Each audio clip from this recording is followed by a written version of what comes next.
Turn that light on. Ah, my hand. Should we start? Yeah. You know what you're saying? Yeah, you kick us off. Okay.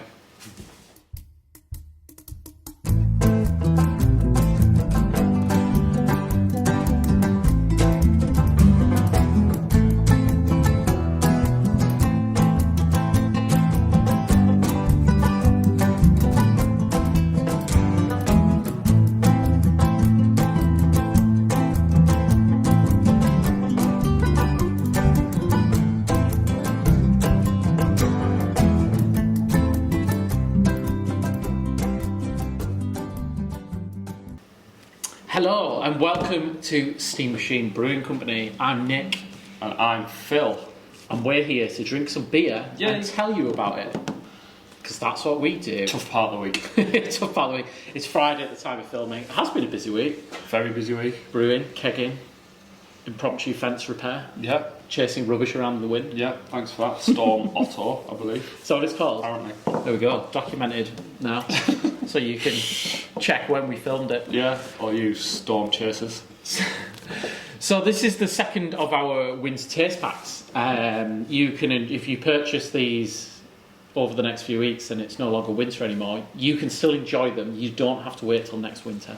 No, But if you want to wait till next winter, life's all about choices. I wouldn't do that though.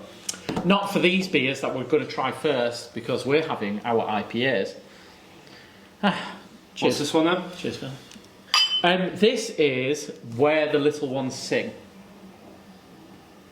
So our session IPA, 4.1%. Nice, quaffable, easy drinking beer. Highest selling beer in the tap room. Yeah, Always. yeah.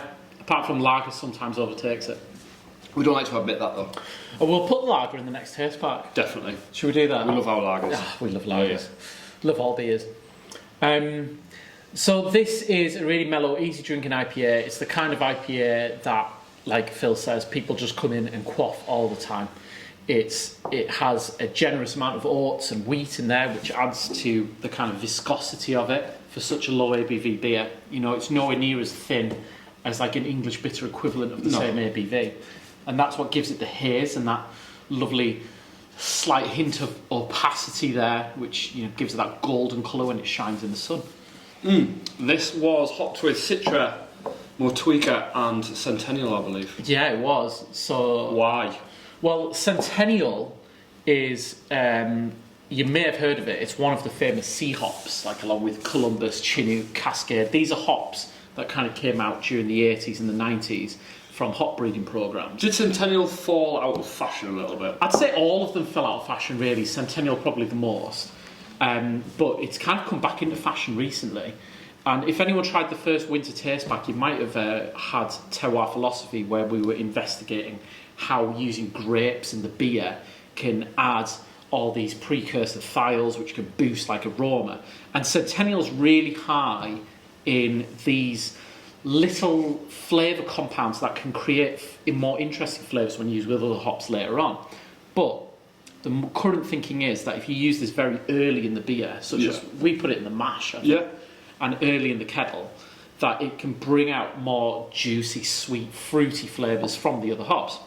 Or so they say. Yeah, so that's what we did. That's what we did. It does smell very fruity, doesn't it? It smells very fragrant. Super fruity, pineapple, mango on the nose, a little bit of peach. Definitely peach. I got loads of peach.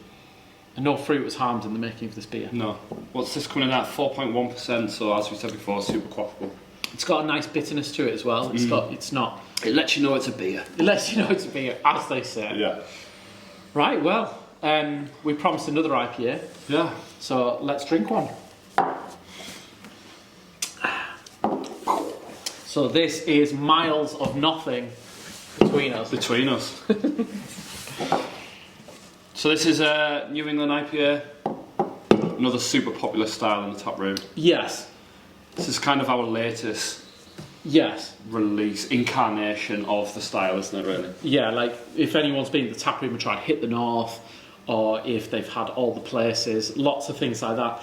It uses a different yeast to the session IPA.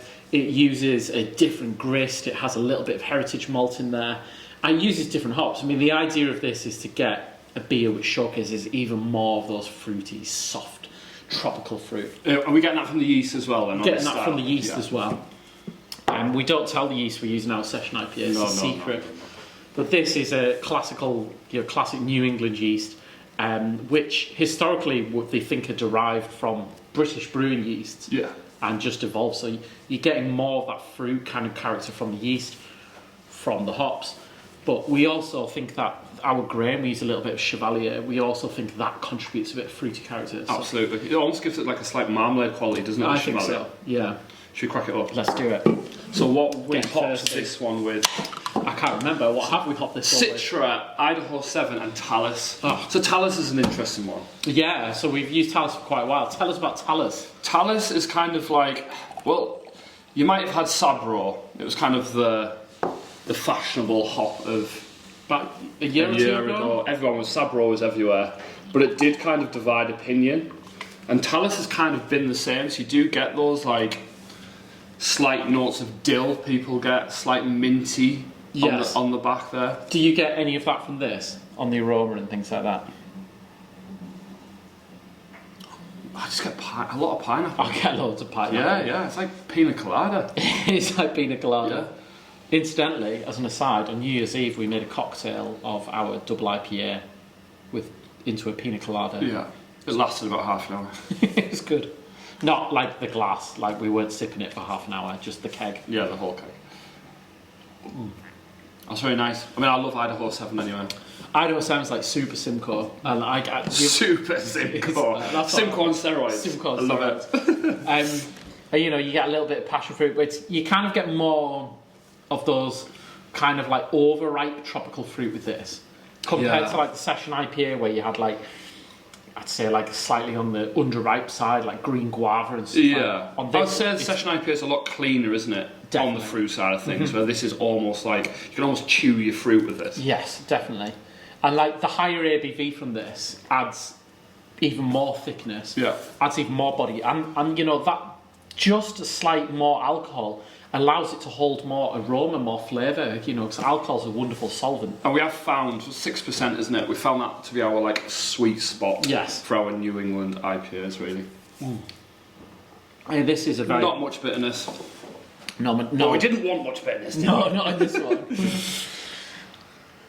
It's great. So these are the two IPAs in this pack. We thought we'd start with the fresh beers. If you were opening this up and thinking, don't save these ones till next winter. No, but you open them now. Oh, you already have. Open them now, or you're mad.